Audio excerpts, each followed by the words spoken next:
how do you make him fear losing you? Maybe he's not being respectful or he's taking you for granted. I get questions like that all the time.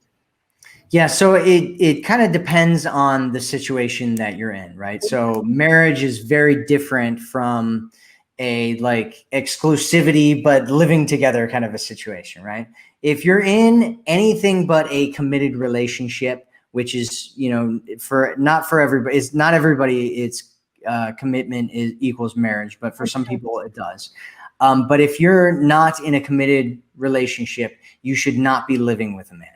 Do not live with a man if you're not in a committed relationship. That is my personal opinion. I mean, it can work, right? It can work. But if he's getting all of his needs met and he's not moving things forward, and there's some red flags there for him, you know, around him about, you know, him getting married and wanting to move things forward and all that kind of stuff, living with him isn't going to make him want to do that. It's going to make him feel less like he wants to do that.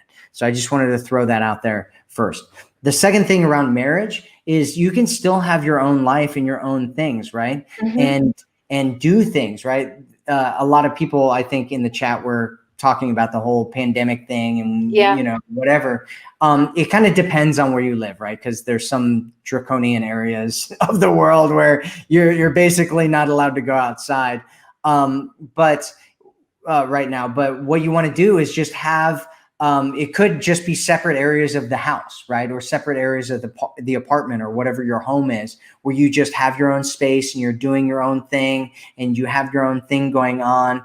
And, you know, then you reconnect later in the day. It could be that, you know, you go out and do something and come back later in the day or whatever, right?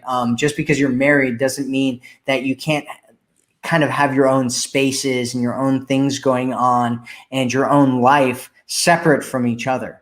It's just that you have to do it within the confines of what it is that you do have. Okay. Love that. So good. Does that make sense? I think that was great. Hopefully that was helpful.